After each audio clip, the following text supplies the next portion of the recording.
Good afternoon. Prynawn da. My name is Dr Gill Richardson and I'm the chair of the COVID-19 Vaccine Programme Board in Wales. And I'm Dr Frank Atherton. I'm the Chief Medical Officer for Wales. So today we wanted to talk to you about two things. First of all, I'm going to give a quick overview of where we are with the pandemic here in Wales. And secondly, we want to talk to you about vaccination and the prospects of vaccination, which of course are much in the news today.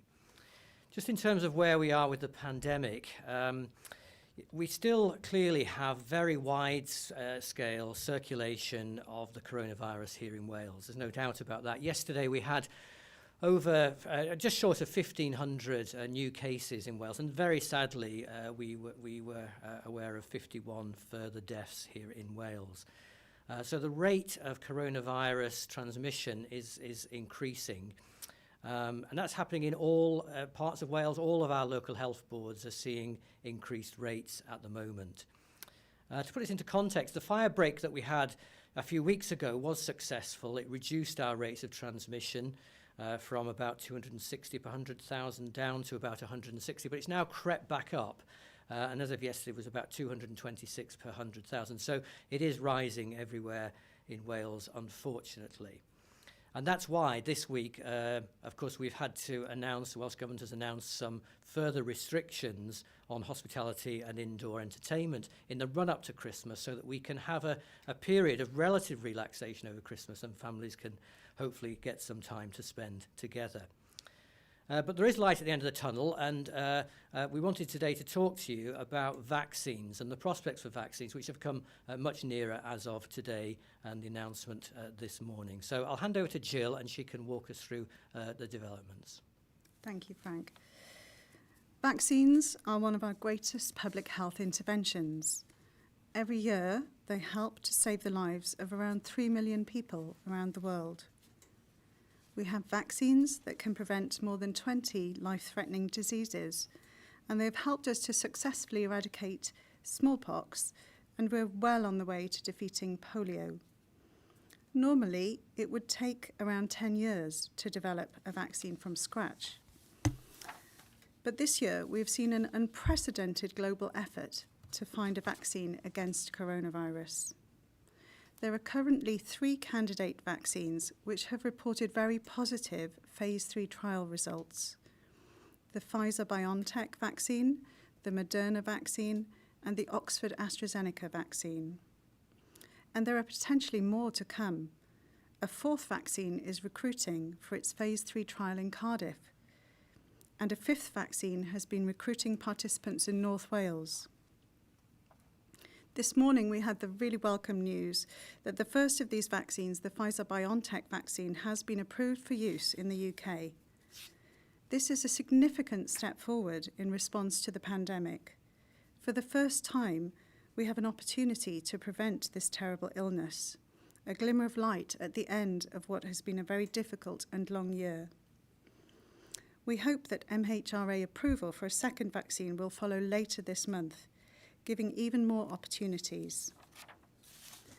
We are ready to start vaccinating as soon as we receive the first supply of vaccine in Wales and have safely deployed it to the NHS. We are working closely with all UK nations. We have tested our plans, and these are not without challenges, as the Pfizer vaccine must be stored at ultra-low temperatures. We are training healthcare staff to give people this vaccine and are finalising the legal frameworks so the vaccine can be given to the people of Wales. The UK government has ordered tens of millions of doses of both the Pfizer-BioNTech and Oxford AstraZeneca vaccines, and Wales will receive its population share. The vaccines will require 2 doses to be effective. We will be vaccinating people who are most at risk of catching coronavirus and developing serious illnesses, based on recommendations at the UK level from the JCVI, and as the characteristics of each vaccine allows. The first groups to be offered the vaccine will be frontline NHS and social care workers, people aged over 80, and those that live or work in care homes. People will be invited to come along to have the vaccine at special clinics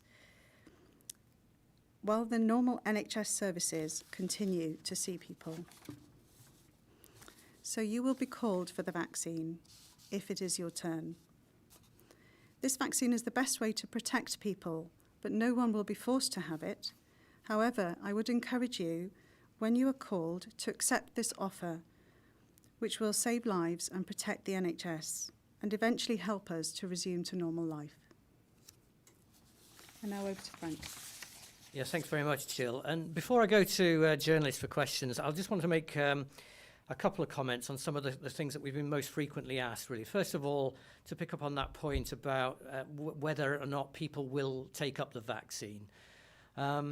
We have worked with Public Health Wales to survey population, and we know that over 70% of the population will be looking to accept a vaccine when it's available. So that's really good news. So we expect that people will be wanting this vaccine and will come forward for vaccination. The most obvious question we're asked is, is this vaccine safe? And that's the first and foremost question in any of our minds. And we take good comfort from the fact that the MHRA, that's the Medicines and Healthcare Products Regulatory Authority, has looked very carefully at the data that's been submitted by, in this case, Fisa, the company that's produced this first vaccine. It's looked at both the safety and the effectiveness. It's looked at the trials they've run, and it's concluded that there is sufficient data on safety and effectiveness to allow this to be authorised for use in the UK. So that is really good news for us. We're often asked, how has it happened so quickly? As Jill said, normally it takes up to 10 years to develop an effective vaccine. This has been done in record time, in 10 months. And that reflects well on the scientists around the world, not just in the UK, but globally, who've invested time and energy in this. It reflects the huge investment in research and development from the UK government and other governments and research agencies. And it also reflects the fact that organisations, the regulatory authorities like the MHRA, have managed to reduce the paperwork and the bureaucracy while maintaining those critical aspects of safety and effectiveness. The other thing that we have to think about, of course, is, what does this mean for the pandemic? And is this the end of the pandemic? And of course, that has to be our hope. But these vaccines, and this vaccine in particular, has three main purposes. First of all, it's to stop people getting infected. Secondly, it's to stop people who are infected, who become infected, from getting a serious disease and ultimately from dying. And thirdly, it's to stop the transmission of the virus. Now, we know from the safety and effectiveness data that the company has submitted and the MHRA has looked at, that it's pretty good at those first two things, at stopping people getting the infection and at stopping people having serious infections. We just don't know yet whether it will stop transmission. That will only be known to us in the fullness of time when vaccines are rolled out. So the jury is still very much out on that question. And that really is important because it means we still need to think, as we start this process of vaccination, vaccinating the population, we still need to remember that there are some really important things that will keep us safe while we do that. This is still going to be a very difficult winter. The NHS is going to be under pressure. It is under pressure now. We have to all continue those really important things around social distancing, respiratory hygiene, the face, space, safe message that we all become so familiar with. It's really important that we don't throw away the gains of the last year when the light is now at the end of the tunnel. So on that, I think we should hand over to journalists, and I think first in line is Adrian Masters from ITV Wales. Hello, Adrian. Hello, thank you both. And this question is directed at Dr Richardson, but Dr Atherton, if you want to jump in with more details afterwards, please feel free. And it's really to get a little bit more reassurance on the safety of this. As you both made clear, it's in 10 months, 10 years worth of work has been done on this. How robust have the tests and evaluations been so that you... In other words, if you can tell us more about the kind of tests and assessments that have been done that allow you to be able to say that it's safe, because a lot of people will think 10 months when it should have taken 10 years. I'm a bit worried about that. Thank you, Adrian. So the reason why vaccines normally take so long to be developed hinges on several things.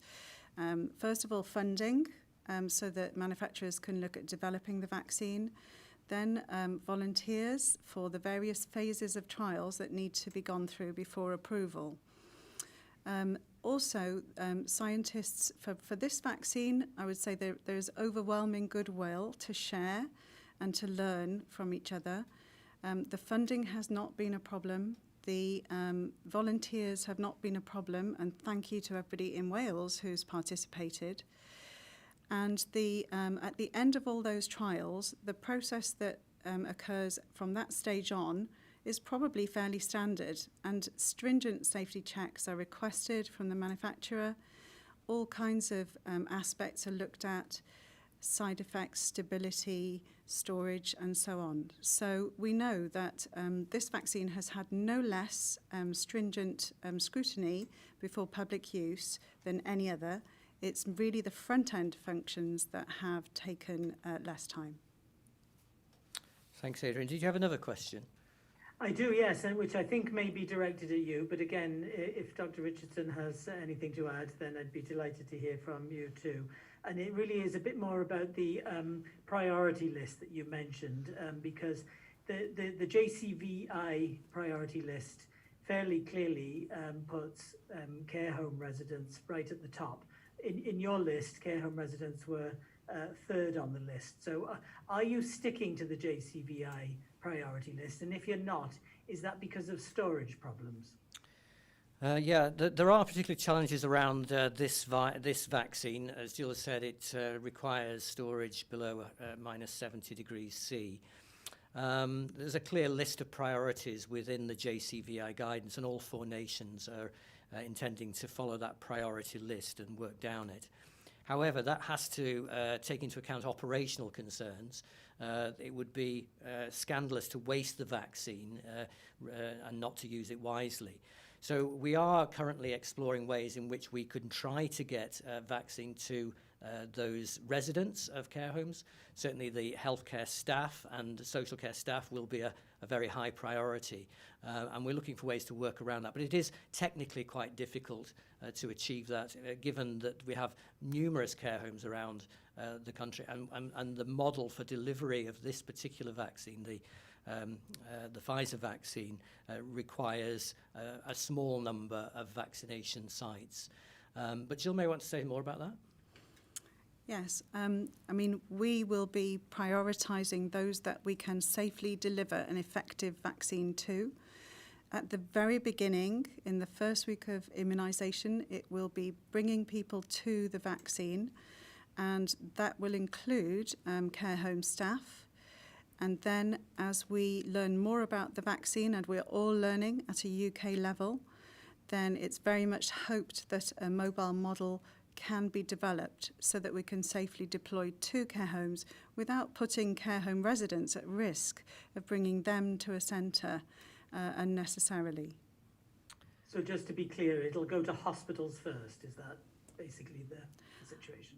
Hospitals and some mass vaccination sites, yes.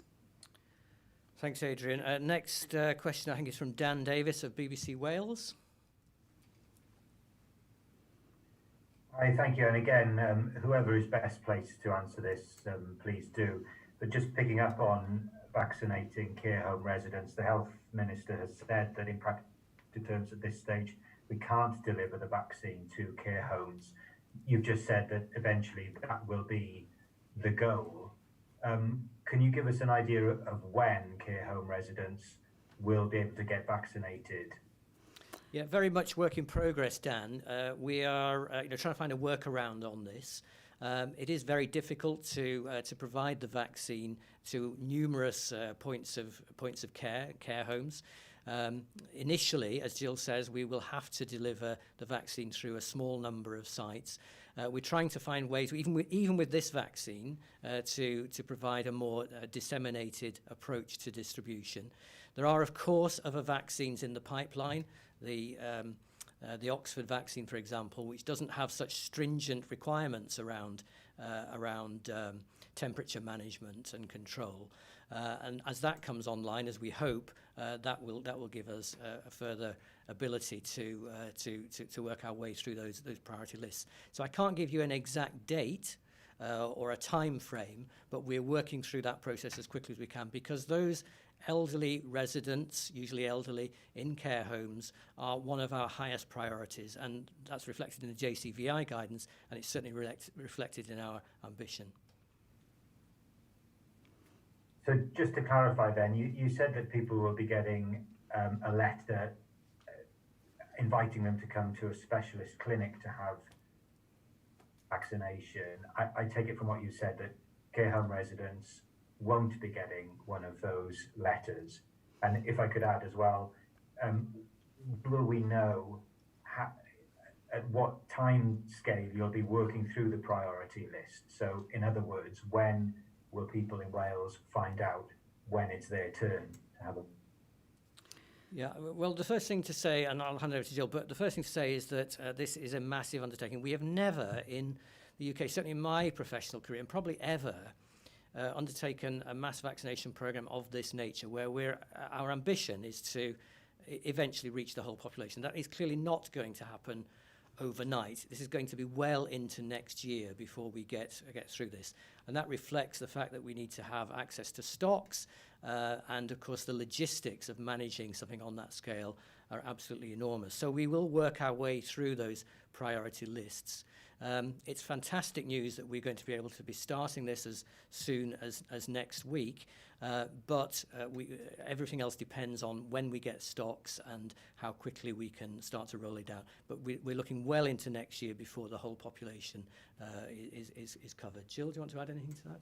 Yeah, just to say that our care homes will be having a bespoke approach, and each health board is working closely with their social care sector, with their directors of social services, and their care homes to make sure that whenever we can effectively and safely deploy vaccine to those residents, we will.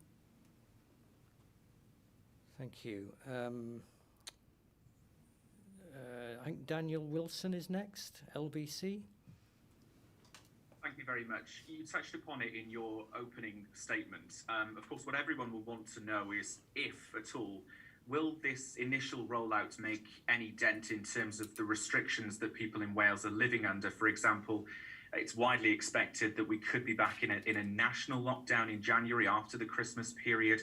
Could we see some slightly looser restrictions than maybe what we would have thought? Well, Daniel, I must say, I think that would be really unwise. You know, I've said that we can't know yet whether the vaccine will reduce community transmission. We have a high degree of confidence it will reduce people's susceptibility and reduce the susceptibility particularly to serious disease.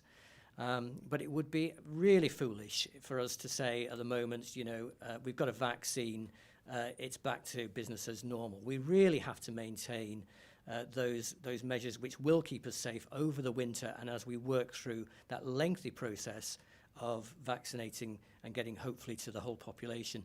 So for the foreseeable future, I would say to you, we have to maintain social distance, we have to maintain face coverings where they're needed, we have to maintain those respiratory hygiene measures that we've all become so familiar with. If we throw those away now, we really will run into problems. Did you have a second question, Daniel? Yes, just on the immunisation cards, we've heard a bit about them this morning. A question to both of you, whichever one is best placed to answer it. We've heard a bit about the detail of what will be on those, but you know, will it in a sense be an ID card as well? Will people's names or photographs be on them? And if so, may we get to a point in the spring, for example, when we've had more of these rollouts, where businesses could be refusing customers away if they can't prove that they've had this jab? I'll hand that one over to Jill. So the issue of the cards and the record cards is one that's being worked through, I would say, at UK level at the moment. And certainly because the vaccine is not compulsory, we hope that people will come and have this extremely precious and significant commodity for free. of their own volition, but there's no compulsion. We are not anticipating in Wales that the hospitality sector will be turning people away. Thank you very much, Mark. Daniel. I think the next is Mark Smith, Wales Online. That's great. Thank you very much, both. This is probably more of a question for Dr. Richardson. There has been a lot of misinformation on social media this morning about the side effects of the Pfizer vaccine. So would you be able to clarify what, if any, are the common side effects of the vaccine? And are there certain age groups perhaps that are more susceptible to its side effects than others? Okay, so as with any vaccine, there are potential side effects. Usually they are, sore arm, occasionally raised temperature, but usually, very, very serious side effects are extremely rare. And we know from the studies with the Pfizer Biontech vaccine that there are really good safety profiles, and really good safety profiles for the elderly and for those that have clinical conditions. So we're extremely pleased to be offering what we feel is a very safe vaccine to the Welsh population. Thank you very much. And secondly, this is probably a question for either of you.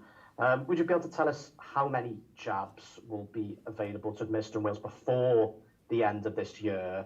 And would you perhaps be able to tell us how many of the mass vaccination centres will need to be set up across Wales? And do you know whether all health boards have sites earmarked for use?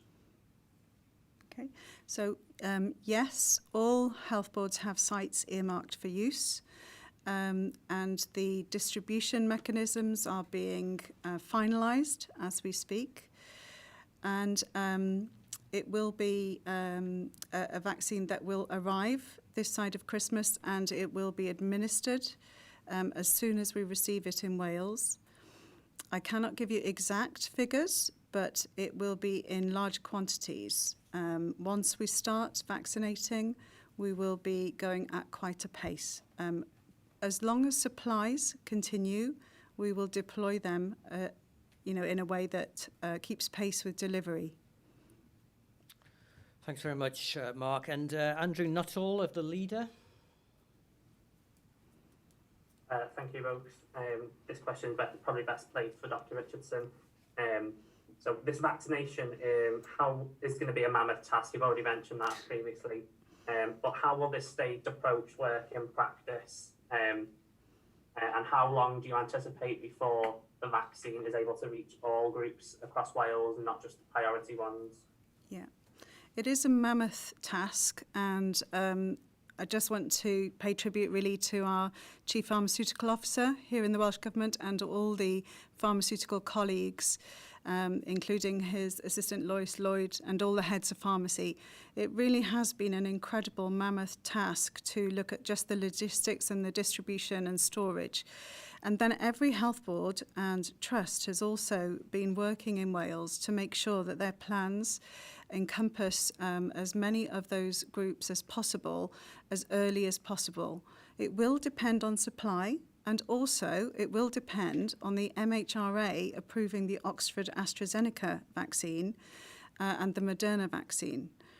So Wales will be having their fair share of both of those other vaccines as soon as they are approved, and then we will really, be looking to immunise even more than forecast now. So, Andrew, did you have a second question? Yes, this is probably a more general one that either of you could handle. You've touched upon the fact that the vaccine will not be compulsory. I suppose you can't go around jabbing people without consent. But what will you say to people that are sort of a little bit sceptical of a vaccination and are sort of thinking, I won't take this, or I don't need this? What will you say to people in that position? Yeah, what I would say, Andrew, is we've got really good evidence now that the vaccine is safe and effective. We know that coronavirus is causing devastation across Wales, across the UK, across the world. Why wouldn't you have it? I'll certainly be, having it when my time comes up to have it. Let's go to Tom Magner in Carers World. Thank you very much indeed to both of you. I've got two questions, one for each of you.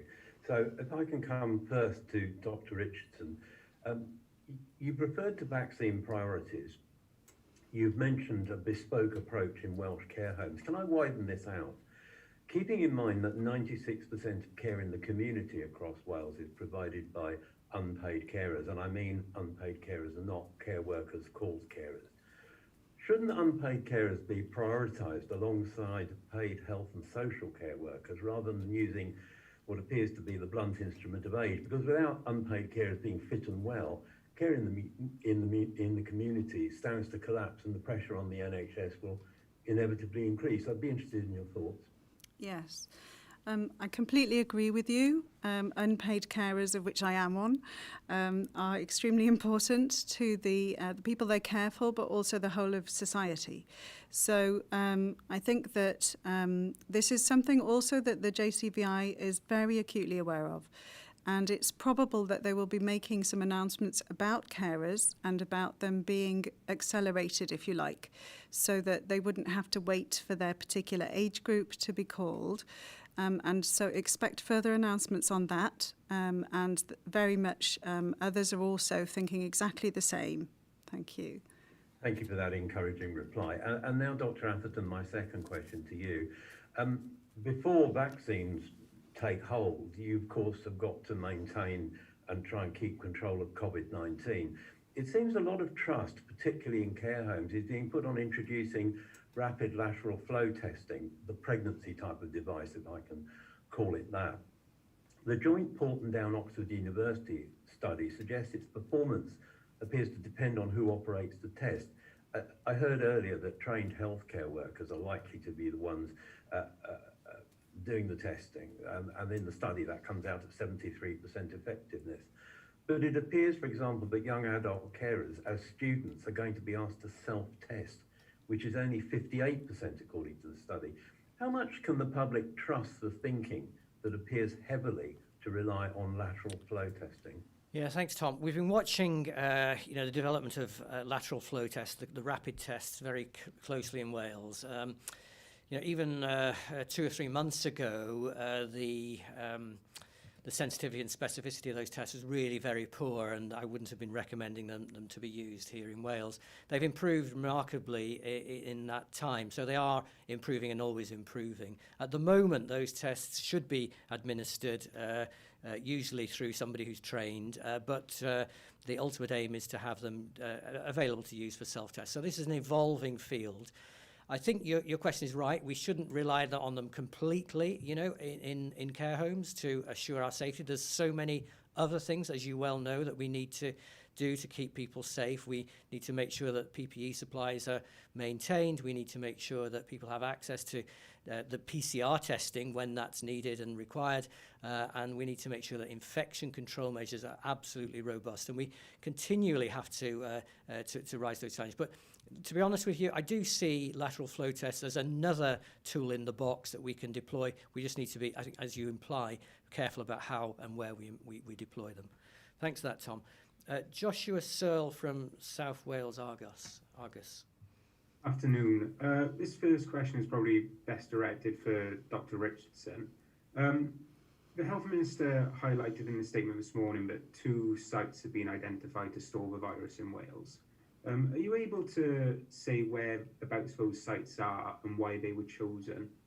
Was distribution considered from those sites, or was it purely about their ability to store such quantities of a virus at such a low temperature? Well, I guess, thank you. It's a mixture of factors, really. You would not expect me probably to be saying exactly where sites are all over Wales. But I can tell you that we have looked very carefully at all the storage parameters and also for ease of distribution, so that we can actually get this vaccine out as swiftly as possible to the immunisers who will need it in each health board and trust. Thank you very much. And the second question perhaps for Dr. Atherton. Medical experts in Scotland have warned that they have significant concerns about the easing of restrictions for the Christmas period in terms of cases and possibly deaths as well. Do you share their concerns? Yeah, absolutely. And we talk as across the Four Nations as chief medical officers, regularly on this. The important principle here is that we have to go into the Christmas period with as low a prevalence as we can possibly achieve here in Wales. And that's really the reason why ministers have decided this week to put some new restrictions in place in the run-up to Christmas. Over the Christmas period itself, there will be some relaxation. We've absolutely acknowledged that, people need to be able to get together with their families. And so the arrangements that have been agreed across all Four Nations for Christmas hopefully will allow people to do that, but to do it safely. It's important, even though we are able to meet with our relatives, our loved ones over Christmas, that we try and maintain that social distance, even if we're in the same house together, that we try to make sure that we wash our hands regularly, those things that we know keep ourselves safe. So there is some increased risk, of course, over the Christmas period. We'll have to see where that takes us in January, and we need to maintain our vigilance and maintain those things which we know can keep ourselves and keep Wales safe. Thanks for that, Joshua. Really important point. And finally, Olivia Grist of Atrium News. Afternoon, both. This first question is directed at Dr Richardson. So students have regularly been blamed for the spread of coronavirus, but when it comes to this vaccination, we seem to be at the bottom of the pile. Shouldn't the focus be on vaccinating those with supposedly the biggest spread of the virus? Okay, thank you, Olivia. Yes, I think it's probably been very difficult if you're a student to be hearing that many people feel, that you're responsible. But for all of us, really, we would say that it's not a matter of age. It's a matter of our proximity to each other, how close we are, can we space, can we, keep our hygiene, and can we take those measures such as wearing a face covering where indicated, where we cannot socially distance. So I know many students that have actually taken great care to observe all of those. And so in a sense, I can sympathise with your question. However, we know that those that are younger tend to have a milder, often asymptomatic course of the virus, and that also they are much less likely to have the need for hospital admission. Not exclusively. Obviously, there are young people with health conditions, and those will be part of the vaccination effort. But at this stage, we have only been in agreement at UK level and with the advisors, the various regulatory and advising authorities such as JCVI. We have been told that the plan is for everybody over 50. And I am sure that once that has been done, then the whole thing will be looked at again to look at those younger age groups. So thank you. Thanks, Olivia. Did you have a second question, Olivia? Yeah, I did, which is directed at you, Dr Atherton. So in absence of a vaccine this side of Christmas for students, how can you reassure those, in particular university students and international students, who may be concerned that they won't have to go through the same isolation process when they come back after Christmas as they did this year? Yeah, there's a lot of work going on, with all the universities who've done really a good job in here in Wales, I think, to put arrangements in place to try and support students. It's not been easy, as Gill says, and particularly we've learnt a lot from the return of students to university in the autumn of this year. So those lessons will inform the work that we're doing. Again, we have some access to lateral flow tests. We talked about it a little bit earlier. That may help us a little bit. We need to make sure that all of us, students as well as everybody else, tries to keep their risk of transmission as low as possible through those same measures I've been talking about. But I would hope that we can avoid a further wave of infection and a further wave of restrictions as students come back. It may be that we might need to stagger those returns. There's still a discussion going on with universities, with the sector about all of that. So the arrangements are being finalised. But your point is well taken. We need to find ways to safely allow students to return to their homes, their family homes, to spend Christmas and then to return back to their learning environment. And we continue to work on that. Thank you very much, Olivia. Appreciate those questions. So that concludes really for today. I just wanted to say finally, really, that we've been battling this virus now for the last 11 months. It feels like a lot longer. It's been pretty grim, I know, for many people in Wales. It's been grim for all of us, and it's been really fantastic today, actually, for Gill and myself to be able to spread a little bit of the good news. It is a flagship day in many ways. There's a huge way to go still. There's a big battle in front of us, not least in rolling out vaccine. But in the meantime, I'd like to just first of all thank those majority of the Welsh public who've behaved so fantastically well and who've helped to prevent the spread of coronavirus. And I hope we will all be able to continue to do that over the winter period, over the festive period, so that we can stay safe, get ourselves to a position where the vaccine can really, hopefully, make a difference to us and we can return to some form of normality. Diolch yn fawr.